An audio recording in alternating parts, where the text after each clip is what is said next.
2 years earlier, in February of 1947, a seismic discovery rocked the underworld. Lucky Luciano, the exiled kingpin of the American Mafia, had quietly resurfaced in Cuba. After barely a year in Italy, Luciano had made his way to Havana, settling in a discreet apartment in Miramar, just west of the city. When Harry Anslinger, the flamboyant director of the U.S. Bureau of Narcotics, got wind of Luciano's presence, his alarm bells went off. Anslinger immediately suspected that Luciano was plotting to turn Cuba into a staging ground for drug smuggling into the United States. With characteristic flair, he threatened to sever Cuba's access to legitimate medical narcotics unless Luciano was dealt with. The pressure worked. Within weeks. The Cuban government arrested Luciano and deported him back to Italy in March 1947. The mob boss made his ignominious return to Europe aboard a cargo ship, his once legendary reach seemingly diminished. But Anslinger may have been barking up the wrong tree. While he feared a massive drug smuggling operation, Luciano's true ambitions in Cuba likely had more to do with his first love: gambling. Havana, with its glamorous casinos and lucrative opportunities, was the perfect playground for a mobster looking to rebuild his empire, and rumors swirled that Luciano had plans to partner with Meyer Lansky, his longtime associate, to reignite the pre-war gambling business on the island. The FBI later tracked calls made from Luciano's apartment in Havana to the Colonial Inn in Hallandale, Florida, one of Lansky's many outposts. One call, placed person to person, specifically requested a Mr. Lansky. This was all the confirmation Anslinger needed to paint a vivid picture of an international conspiracy, one that stretched from Sicily to Havana and directly implicated Meyer Lansky. By 1949, Meyer Lansky was no longer just a shadowy figure lurking in the criminal underworld. He was on the verge of becoming an underworld kingpin in his own right. His close association with Luciano, combined with his vast gambling interests in Florida, Las Vegas, and Cuba, made him a key figure in Harry Anslinger's grand vision of a transnational crime syndicate. To Anslinger, Lansky was not just a gambler. He was a global power broker, deeply embedded in the very fabric of organized crime. On June 27, 1949, just days before embarking on a European honeymoon with his new wife, Teddy, Lansky found himself under the gaze of narcotics agents John H. Hanley and Crofton Hayes. The agents, armed with a photograph of Lansky and his unlisted phone number, Plaza 38176, were tasked with uncovering the true purpose of Lansky's trip. They first called his apartment, but were met with an unhelpful maid who informed them that Mr. Lansky had just stepped out. Undeterred, they staked out the streets around 40 Central Park South, waiting for 7 long hours with no success. The following morning, at 8:30 in the morning, they tried again. This time, they struck gold. Lansky answered the phone himself and, to their surprise, invited them straight up to apartment 14C. Lansky, ever the master of deception, met the agents with disarming candor. He explained that his European holiday was purely for pleasure, though he admitted that he would likely see his old friend, Charlie Luciano, while in Italy. However, Lansky vehemently denied any ongoing business relationship with Luciano and rejected the notion that Luciano was involved in narcotics trafficking. Charlie had a few bucks left over from before he got into trouble. Lansky shrugged, casually downplaying his old friend's circumstances. With a self-deprecating charm, Lansky painted a picture of himself as nothing more than a common gambler, far removed from the drug trade.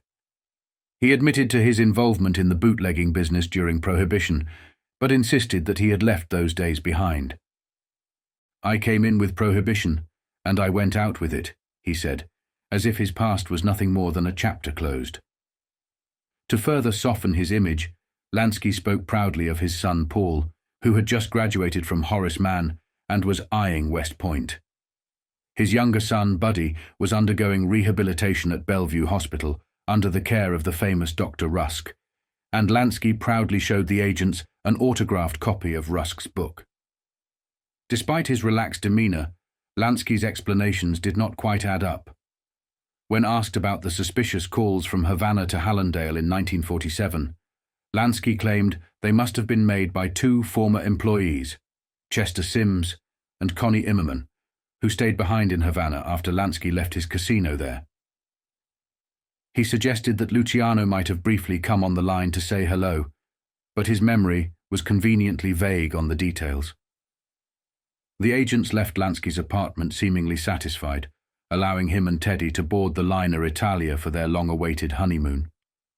Yet Lansky's attempt to avoid the spotlight failed spectacularly.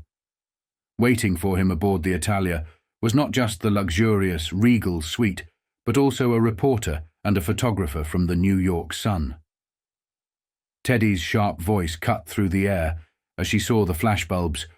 "We are not interested in any publicity." Lansky cringed as the cameras clicked, knowing the photo would soon be plastered across the front pages. Sure enough, the next day's headline blared, "Lansky sails in luxury for Italy, expected to confer with Luciano." The Sun's reporter, having gotten a sneak peek at the regal suite, was quick to note that the Lanskys were travelling in unparalleled luxury. Their 5-room suite was described as the most opulent on the ship, far surpassing the modest accommodations of fellow passengers like the Reverend Walter J. Miller, director of the Vatican Observatory, and John Coolidge, the son of the former president. For a man who had once preached to Vinnie Mercurio that one should never flaunt their wealth, Lansky had broken his own cardinal rule, indulging in a display of excess that was impossible to ignore. With this front-page exposure, Meyer Lansky's anonymity was shattered. No longer was he just an associate of more notorious figures like Luciano or Bugsy Siegel. Now he was a headline name, front and center, in the media's portrayal of the underworld elite. The New York Sun did not hold back, chronicling Lansky's past from his early days with the Bug and Meyer gang to his ties with Johnny Cockeye Dunn, who, at the time of the article, was awaiting execution at Sing Sing for a waterfront murder. For Meyer Lansky, the honeymoon marked more than just a getaway. It was the beginning of a new chapter in his life. His days of operating in the shadows were over.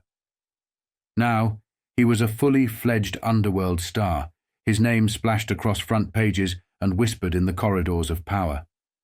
But even as Lansky relished his newfound infamy, the pressures of his double life began to mount. In January 1949, Meyer Lansky had firmly established himself as one of the most powerful and influential gangsters in the world. No longer confined to a single city, Lansky's operations had expanded across America, stretching from Florida to New York, Louisiana to Arkansas, and even California. He wielded immense influence over figures like Mickey Cohen, who would follow Lansky's orders at the snap of a finger. Lansky's reach extended even into Chicago, where he helped the Chicago outfit diversify its portfolio, investing in numerous lucrative rackets. As one of the most respected Jewish mobsters, despite not being a native of Chicago, Lansky's rise to prominence symbolized the growing power of organized crime. This next article delves deeper into his operations and his vast criminal empire, revealing the sophisticated web of influence and control he maintained across the country. One man came out of the recent Black Dahlia debacle with some kind of reward. Willie Burns of the Los Angeles Police Gangster Squad took a trip to Florida to interview the wife of Leslie Dillon, who was released as a suspect before Burns arrived in Miami.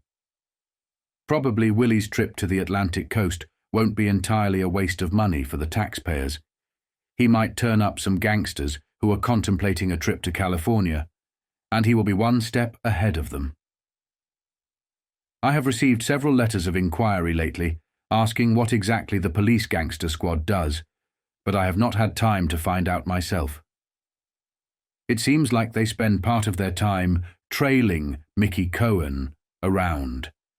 However, they do not seem to be stopping Mickey from doing whatever it is he is doing that they do not like. He keeps on doing it, and they keep on harassing him. The underworld today is organized on a cartel basis, from city to city in the United States. They have invested millions in hotels, distilleries, nightclubs, real estate, and many other forms of legitimate enterprises. The leaders view the outdated tactics of gangster squads with amusement and call them kid stuff. Territories are divided up much in the same way various automobile manufacturers make deals for the sale of their cars in certain states. Everything is handled in a strictly businesslike manner, and the days of gang wars have not been the modus operandi for several years. When an underworld tycoon enters another's territory, it is usually just a social occasion, with no bullets fired. A shrewd operator named Meyer Lansky, who used to be Benjamin Bugsy Siegel's partner during Prohibition, got the top boys together right after liquor became legal in the United States and told them that the rough stuff had to end, or they would all wind up behind the 8-ball. They listened, and the Syndicate was born. The only way the police can ever match wits with these underworld millionaires is to form an organization of police that operates in every major city in the country, just as the overlords of crime have done. It is a futile waste of time to harass a man who can write a check for $100,000 or more, and who can point to his legal investments and legitimate business operations. Los Angeles is the third largest city in the country, and it is high time the police department grew up along with it. The public loses confidence in the officers when arrest after arrest fails. Gangster squads running around playing cops and robbers is not the way to cope with organized crime. The late Fiorello LaGuardia, mayor of New York City, harassed Frank Costello for years, but it never bothered Frank much, or stopped him from enjoying the good things in life. Even Tom Dewey, publicized as the greatest gangbuster of all time, only got rid of a Tammany politician, Jimmy Hines, who had become a nuisance to the underworld because of his growing demands for money. Dewey also managed to remove Charlie "Lucky" Luciano, who was a rogue and would not be regimented by the Syndicate. The more conservative members of the mob were glad to see Luciano get the boot out of the country. Benjamin Siegel also became a rogue and refused to listen to the sound counsel of the top men who had protected him. When he lost control in Las Vegas and threatened to tear down the whole financial structure, that protection was withdrawn. This made it possible for the smaller players to move in and ventilate their heads. Meyer Lansky had hoped to move past the chaos surrounding Benjamin Bugsy Siegel's death, but one loose end remained: Virginia Hill. The one person who managed to escape the fallout unscathed, she was hiding in Europe, aware of the storm that was coming. She knew there would be consequences for her involvement with Siegel, and her connection to the underworld was not something she could simply walk away from. The entire Mafia knew she had stashed away a significant amount of money in a Swiss account, and Lansky was keeping a close eye on it. He confided in Charlie "Lucky" Luciano that Hill had not touched the funds, and Lansky was eager to regain control of the money, intending to reinvest it as originally planned. Virginia, meanwhile, was desperately trying to access those funds during her exile in Europe. She reached out to Luciano, who suspected she was attempting to manipulate the situation by threatening Luciano, Adonis, and Joe Epstein to force Lansky into letting her access the cash. Hill had fallen on tough times, and the financial pressure was mounting. As the media began to focus more intently on organized crime, the scrutiny was no longer just on the notorious men, but also on the women who were linked to them. Virginia Hill, once Siegel's mistress, and some claimed his secret wife, became a subject of intense public curiosity. This article, published on February 20th, 1949, would have certainly caught Lansky's attention, as it delved into the lives of his old friend Benjamin Siegel and his infamous lover, Virginia Hill. Who was Virginia Hill? And where did she get all her money? Gossips puzzled over those questions in 1941 after Virginia Hill, then 25, gave herself a party at Hollywood's swanky Mocambo Cafe, danced the rumba in her bare feet, and picked up a bill for $7,500 without batting an eyelash. They also puzzled over the reckless way she kept tossing away her money in gay spots all over the world, as if her time were rapidly running out and an executioner was dogging her footsteps. The identity of the sultry beauty, whose friends included movie stars and gangsters, was well established. However, the second question concerning the source of her vast income remained unanswered. At the time of her Hollywood debut, she let it be rumored that she was an Alabama heiress. One of her brothers, John Mac Hill, snorted, "We came from Alabama, all right, and my sister was one of 10 children. But that stuff about her being an heiress is a lot of bunk." Then came another rumor, Virginia Hill's favorite. She had been married 3 times, and 2 of her marriages resulted in significant financial gain for her. To which Brother Charles, or Chick Hill, replied, they, her husbands, didn't have that kind of money. To further complicate matters, her father, Mac Hill, stated in his Georgia mule trading barn, "She makes it off her horses, racehorses. She ships them all over the country, and I hear she cleared $500,000 last year just racing."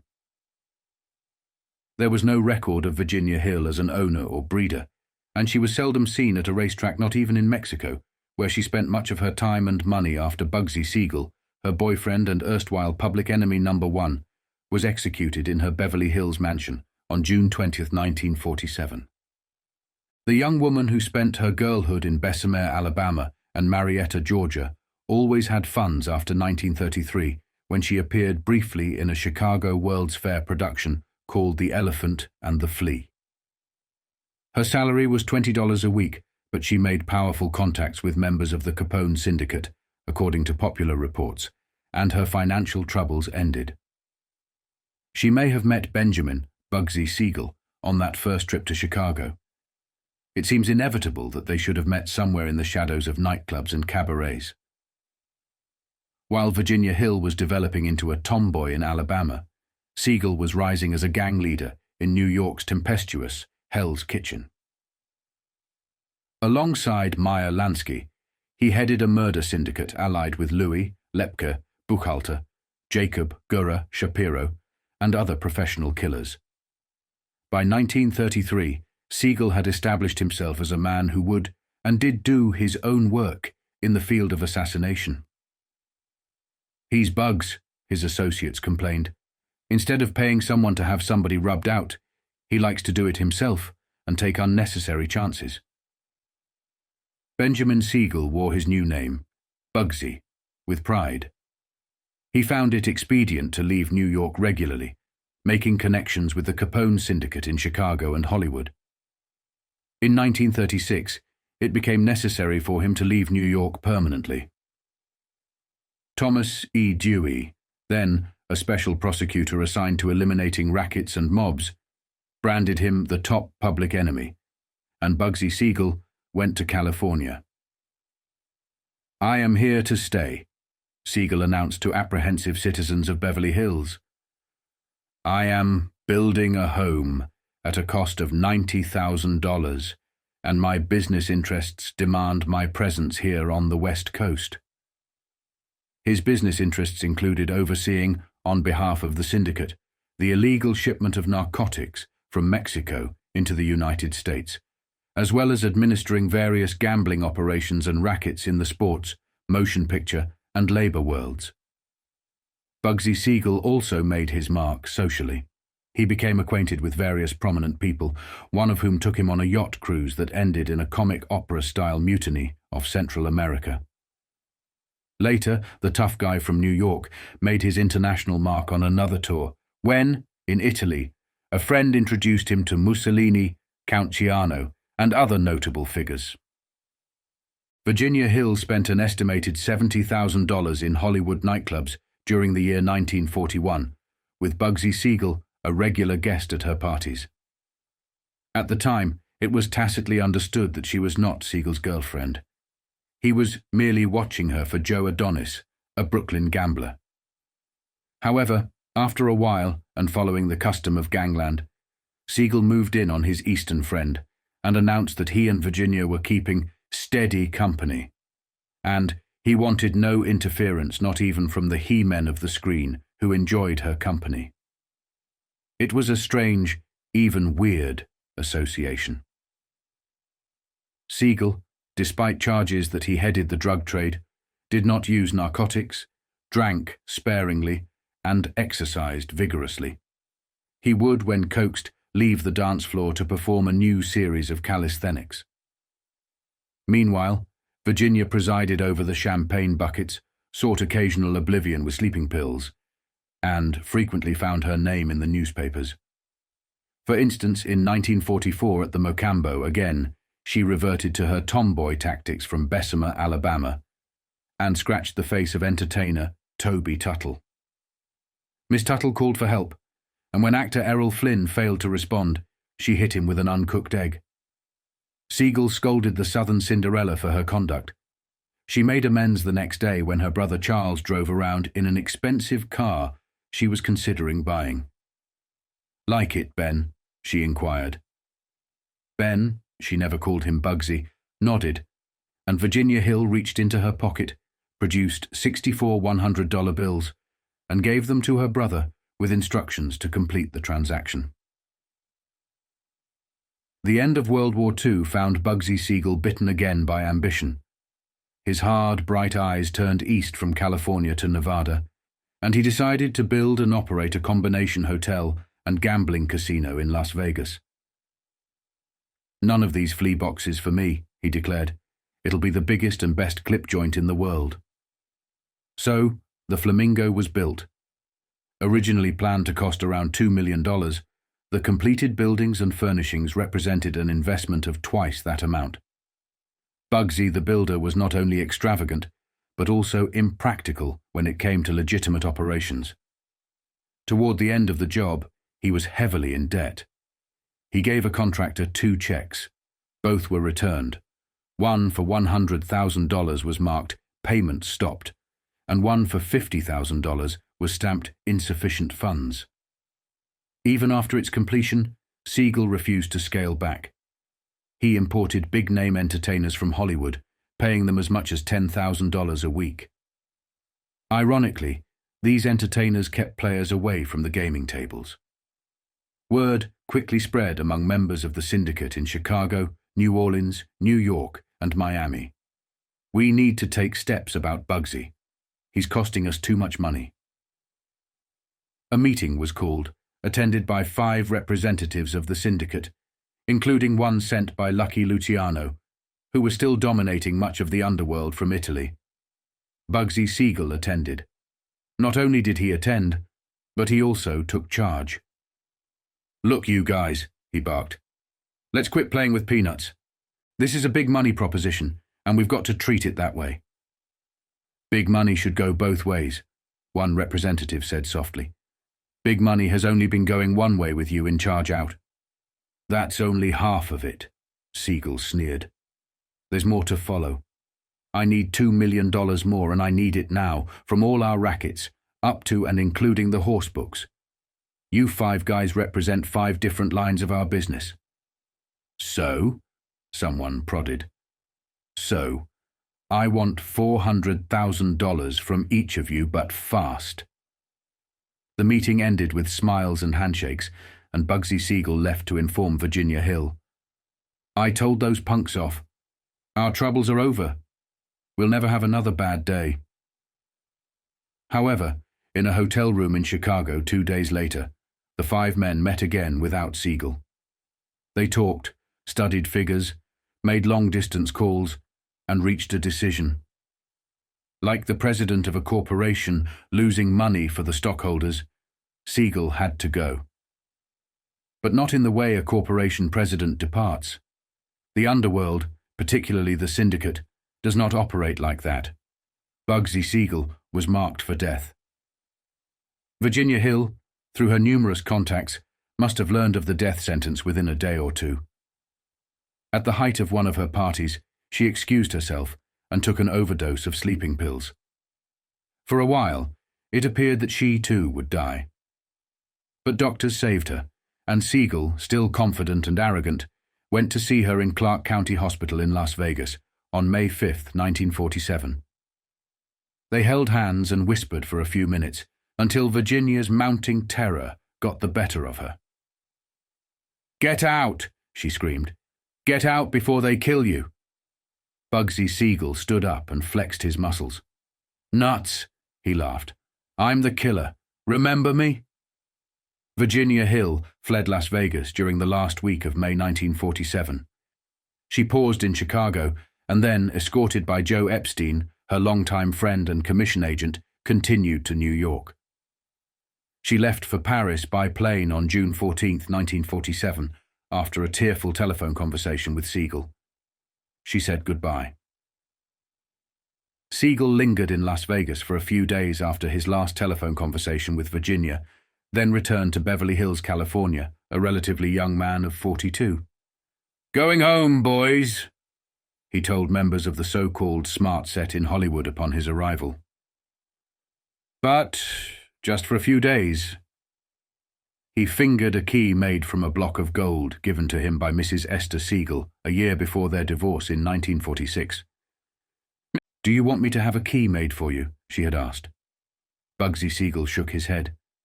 He would take care of it himself. He did. The key made from that block of gold fit the front door of the mansion occupied by Virginia Hill, and it gave Bugsy Siegel great satisfaction to let himself in with it.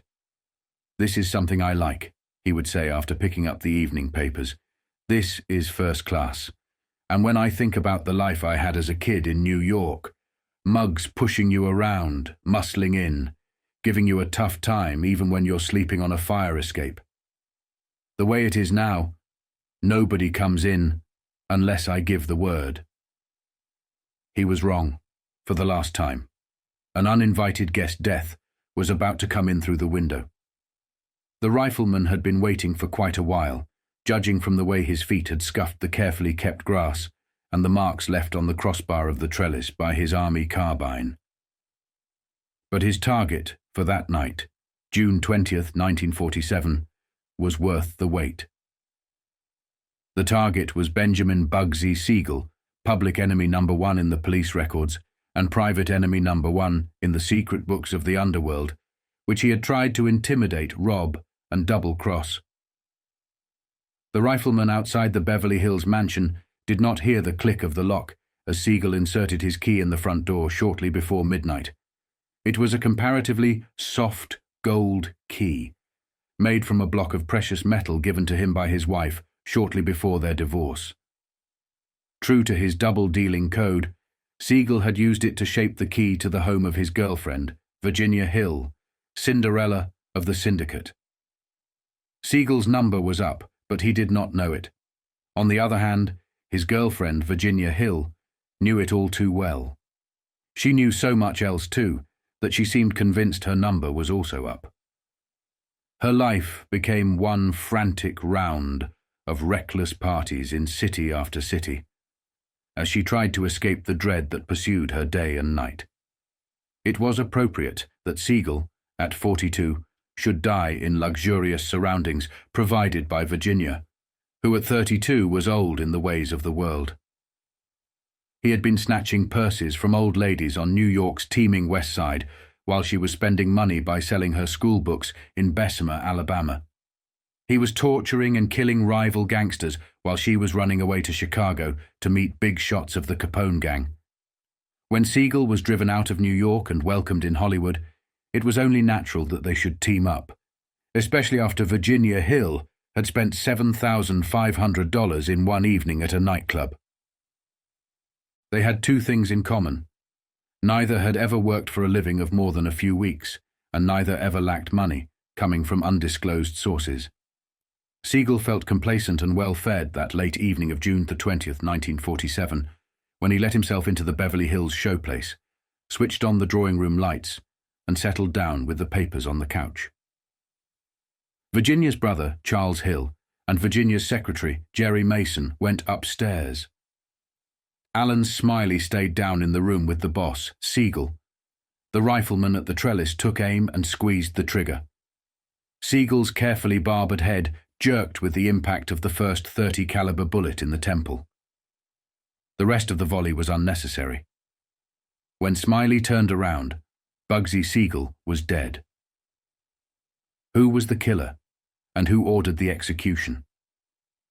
New York and Chicago police snorted at the question. When you stick your finger into a buzzsaw, you can't tell which tooth hit it, one veteran officer said.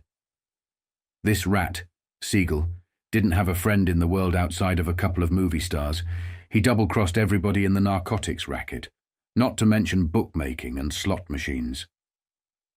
Finally, he tried to shake down the Syndicate for $2 million so he could keep running his Flamingo Hotel and Casino in Las Vegas, Nevada.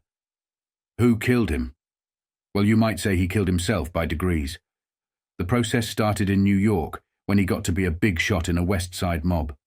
He had a gang that would break the arm of a man they had never seen for as little as $10. Kill a stranger for $50.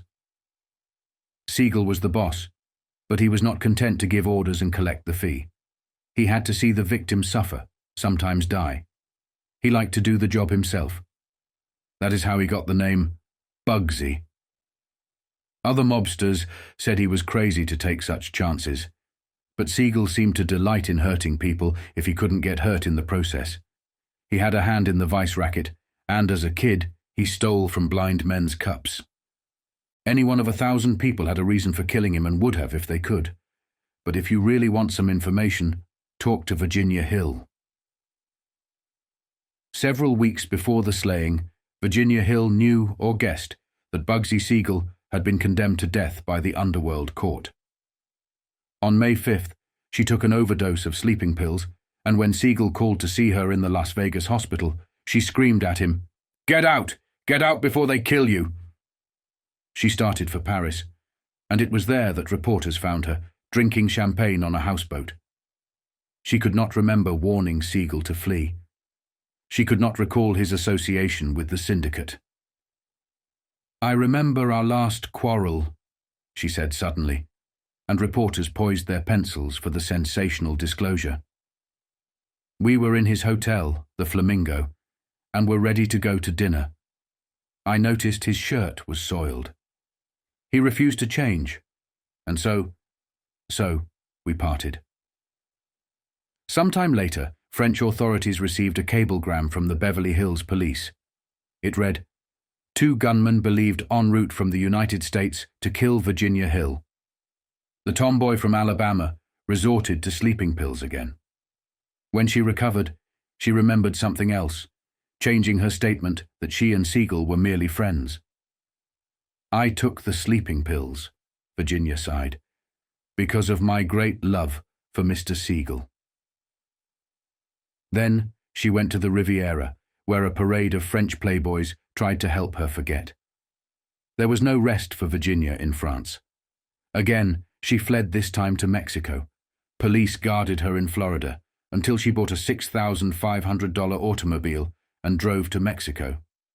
Her native land was too hot. Meanwhile, New York police added a new motive for the murder of Siegel, the former purse snatcher and mugger. Sometime before his sudden death, a gang of hoodlums from Siegel's West Side neighborhood jacked a truck in a Brooklyn garage. It was supposed to be laden with an innocuous painkiller, a commodity readily convertible into cash, and it was. But they found something else in the vehicle they unloaded in an auxiliary garage. To these gangsters, unacquainted with the dope section of the underworld, they were so many cases of dynamite. But the bolder of the hijackers made hesitant inquiries around town. "You got morphine?" one man asked. "See Siegel." Siegel, contacted in Hollywood, took over the arrangements, according to police theory. The drug, with a retail value of $300,000, found its way into the dope market, and terrific repercussions followed. The stolen morphine it developed had been the property of the Syndicate, the underworld corporation with members of the Luciano and Capone mobs on its board of directors, which also included Bugsy Siegel. Siegel, in effect, had stolen from his own corporation. An emissary was sent to Beverly Hills to reason with the arrogant Siegel and arrange for a settlement of the proceeds. Siegel slapped his face, told him to go home and quit bothering grown men. That may have been another reason death flew through the window of Virginia's Beverly Hills mansion. But, despite sporadic claims that the case was nearing a solution, discussions still ended with the hopeful wish, if only Virginia Hill would talk. Virginia Hill talked in her latest retreat in Mexico City, but not about the Siegel execution. She was even more vivacious than usual the night she took over Chavez Place and spent $4,600 for liquor alone. "I gave myself a farewell party," she explained. "But now it appears I cannot leave for the States after all. So many people want to entertain me." She talked as though she was not even listening to herself. Her wide-set eyes kept wandering around the smoky room as Bricktop, a favorite of Paris nightclubs a generation ago, went into one of her rowdy songs. Virginia had a quick, forced smile for each of the current procession of men favorites, including several youths well connected with Mexican officials and politicians. Then she went on, in a jittery chant, "I just can't get away.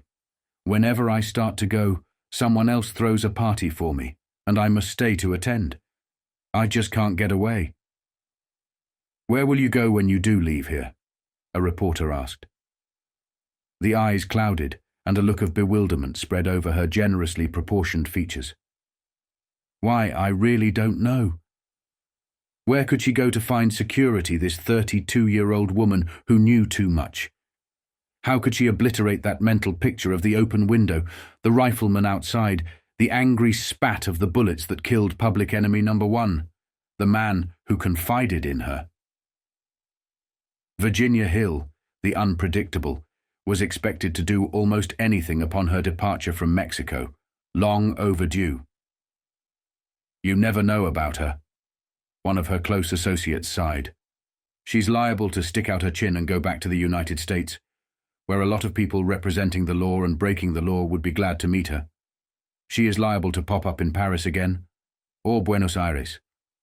And then, of course, she might meet death, sudden death.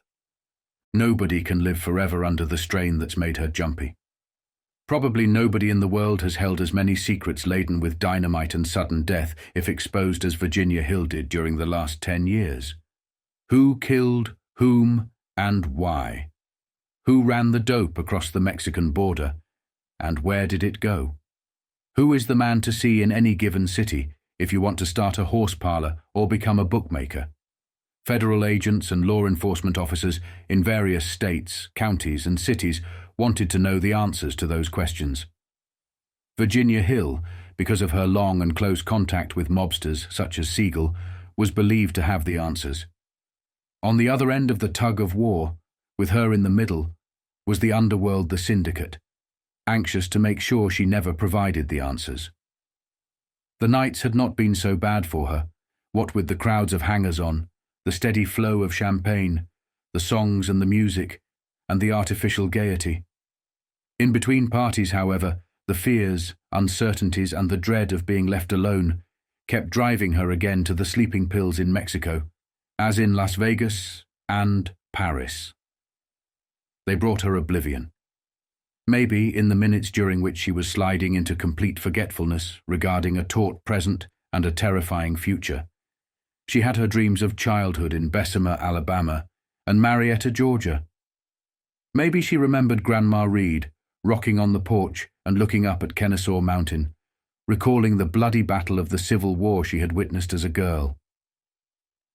"Sometimes," Grandma Reed would say, "it seems like the poor creatures are still wandering hereabouts, looking for shelter and a place where they would be safe." Then the memory of the grubby-faced little girl clinging to Grandma's apron and Grandma Reed's reassurance. "Don't carry on so, Ginny. A body would think you fear the ghosts of dead men." Coming into October, the stories of Virginia Hill simply would not fade away. Now living in Paris, she was trying to make ends meet, living comfortably but far from lavishly. Her days with Benjamin Bugsy Siegel were long behind her, yet the public's fascination with her past lingered.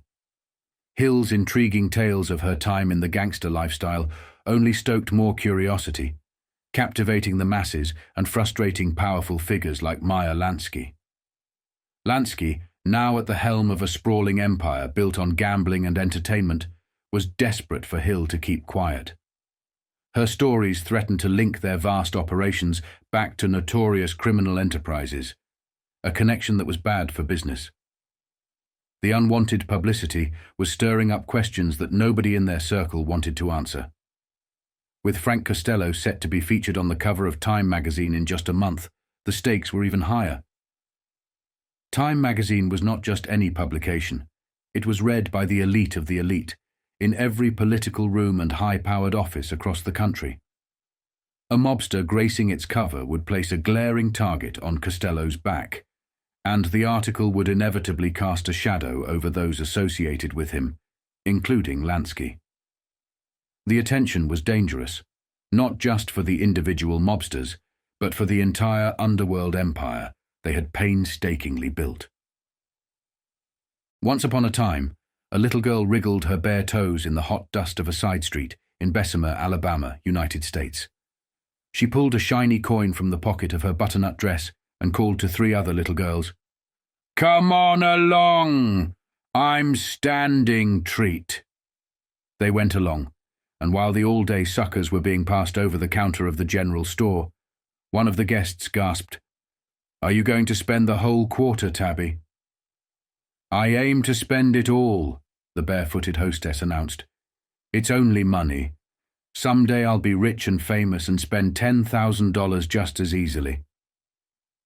18 years later, barefooted again, she did the rumba on the polished floor of a famous Hollywood nightclub, while her famous guests drank up and ate up $7,500 of her money in just a few hours, as photographers begged for her picture.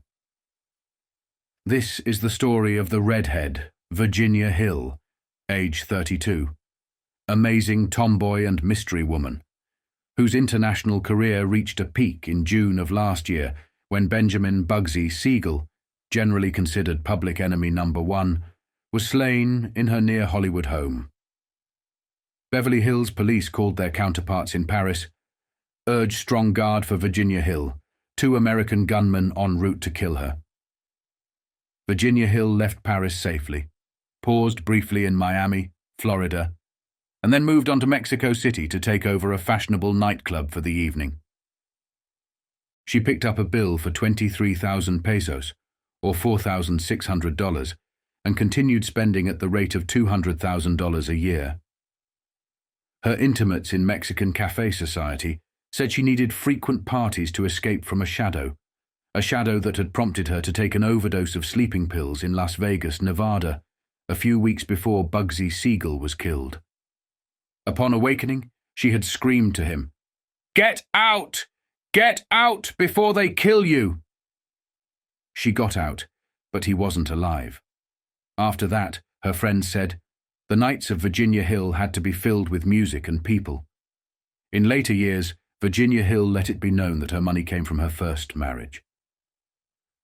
"My first husband died within the year," she would sigh, "and left me $50,000, which I prudently invested, and it continues to multiply." According to official records and family recollections, married 3 times. In addition, of course, there was a long parade of influential and wealthy boyfriends, including Bugsy Siegel. On her first and subsequent trips to Chicago, starting in 1933, the little girl from Bessemer must have made important contacts, financially, because she never seemed to lack money thereafter. Virginia may have met Benjamin, Bugsy, Siegel on that first trip to Chicago. It seems inevitable that they would have crossed paths at some point in the shadows of nightclubs and cabarets. While Virginia Hill was developing into a tomboy in Alabama, Siegel was rising to prominence as a gang leader in New York's tempestuous Hell's Kitchen. Along with Meyer Lansky, he headed a murder syndicate allied with Lewis, Lepke Buchalter, Jacob, Gurra, Shapiro, and other professional killers. By 1933, he had established himself as a man who would and did do his own work in the field of assassination. "He's bugs," his associates complained.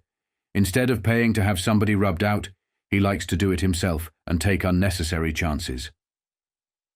Benjamin Siegel wore his new name, Bugsy, with pride. He found it expedient to leave New York at regular intervals, establishing connections with the Capone Syndicate in Chicago and Hollywood. In 1936, he found it necessary to leave New York permanently. Thomas E. Dewey, then a special prosecutor assigned to the elimination of rackets and mobs, branded him as public enemy number 1, and Bugsy Siegel relocated to California. Later, the tough guy from New York made his mark internationally on a European tour, where he was introduced to Mussolini, Count Ciano, and other high-ranking figures in Italy. Virginia Hill spent an estimated $70,000 in Hollywood nightclubs during 1941, and Bugsy Siegel was a regular guest at her parties. It was a strange association. Despite being charged with heading various criminal activities, including drug trafficking, Siegel did not use narcotics, drank sparingly, and exercised vigorously. He would even leave the dance floor to perform a new series of calisthenics when coaxed. Virginia continued to preside over champagne buckets, occasionally seeking oblivion with sleeping pills, and kept her name in the newspapers. In 1944, at the Mocambo nightclub, she reverted to her tomboy ways and scratched the face of entertainer Toby Tuttle. When Tuttle called for help and actor Errol Flynn failed to respond, Virginia hit him with an uncooked egg. After World War II, Bugsy Siegel became bitten with ambition. His hard, bright eyes turned from California to Nevada, and he decided to build and operate a combination hotel and gambling casino in Las Vegas. "None of these flea boxes for me," he declared. "It'll be the biggest and best clip joint in the world." So the Flamingo was built. Originally planned to cost $2 million, the project ended up requiring double that amount. The word was passed to members of the Chicago, New Orleans, New York, and Miami syndicates. "We must take steps about Bugs, he's costing us too much money." A meeting was called and attended by 5 representatives of the syndicate, including one designated by Lucky Luciano, who was dominating much of the underworld from Italy. Bugsy Siegel not only attended the meeting, he took charge. "Look, you guys," he barked, "let's quit playing with peanuts. This is a big money proposition and we've got to look at it that way." The meeting ended with smiles and handshakes, and Bugsy Siegel marched out to inform Virginia Hill that their troubles were over and that they would never have another dreadful day.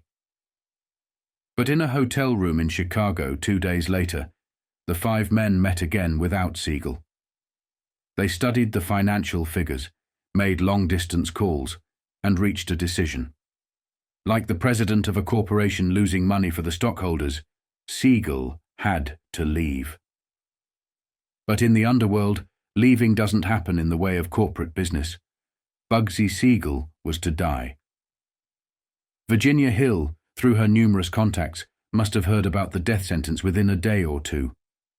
At the height of one of her parties, she excused herself and took an overdose of sleeping pills. For a while it seemed she might die, but doctors pulled her through. Siegel, still confident and arrogant, went to see her in the Clark County Hospital in Las Vegas on May 5, 1947. They held hands and whispered for a few minutes before mounting terror seized Virginia. "Get out!" she screamed. "Get out! Before they kill you!" Bugsy laughed it off, flexing his muscles. "Nuts," he said. "I'm the killer. Remember me?" The rifleman had been waiting for quite some time. Judging his feet had scuffed the carefully kept grass and the marks left on the trellis by his army carbine. But his target that night, June 20th, 1947, was worth the wait. The target was Benjamin Bugsy Siegel, public enemy number 1 in police records, and private enemy. Number 1 in the secret books of the underworld, he had tried to intimidate, rob, and double-cross. The rifleman outside the Beverly Hills mansion didn't hear the click of the lock as Siegel inserted his key in the front door shortly before midnight. It was a comparatively soft gold key, made from a block of precious metal given to him by his wife shortly before their divorce. True to his double-dealing code, Siegel had used it to shape a key to the home of his girlfriend, Virginia Hill, the Cinderella of the Syndicate. Virginia's brother, Charles Hill, and her secretary, Jerry Mason, went upstairs. Alan Smiley stayed downstairs with the boss, Siegel. The rifleman at the trellis took aim and squeezed the trigger. Siegel's carefully barbered head jerked with the impact of the first .30 caliber bullet in the temple. The rest of the volley was unnecessary. When Smiley turned around, Bugsy Siegel was dead. Who was the killer, and who ordered the execution? New York and Chicago police scoffed at the question. "When you stick your finger into a buzzsaw, you can't tell which tooth hit it," one veteran officer said. Reporters found Virginia Hill in Paris, drinking champagne on a houseboat. She couldn't remember warning Siegel to flee. She couldn't recall him being associated with the Syndicate. "I do remember our last quarrel," she suddenly said, and reporters waited with poised pencils. "We were in his hotel, the Flamingo, and ready to go to dinner, and I noticed his shirt was soiled. He refused to change it, and so, we parted." Virginia then went to the Riviera, where a parade of French playboys tried to help her forget. There was no rest for the exotic expatriate in France. Again she resorted to sleeping pills, and again she fled, this time to Miami. Police guarded her in Florida until she bought a $6,500 car and drove to Mexico. Her native land was too hot. Virginia Hill talked about her latest retreat in Mexico City, but not in much detail. She was more vivacious than usual the night she took over Chavez Place and spent $4,600 on liquor alone. "I gave myself a farewell party," she explained. "But now it appears I cannot leave for the States after all. So many people want to entertain me." She spoke as if she wasn't listening to herself. Her set eyes kept wandering around the smoky room as Bricktop, a favorite of Paris nightclubs a generation ago, sang one of her rowdy songs. Virginia forced a smile for each of her male companions, including several youths well connected with Mexican officials and politicians. Then she went on in a jittery chant, "I just can't get away. Whenever I start to go, someone throws a party for me, and I must stay to attend. I just can't get away." Where could she go to find security, this 32-year-old woman who knew too much? How could she erase the mental picture of the open window, the rifleman outside, and the angry spat of the bullets that killed public enemy number one, the man who had once confided in her? Virginia Hill had gone far in her brief 32 years. But what next? Sleeping pills, jazz, laughter, gay company, and then? Her associates say Virginia herself knows, and perhaps Bugsy Siegel would have known best of all.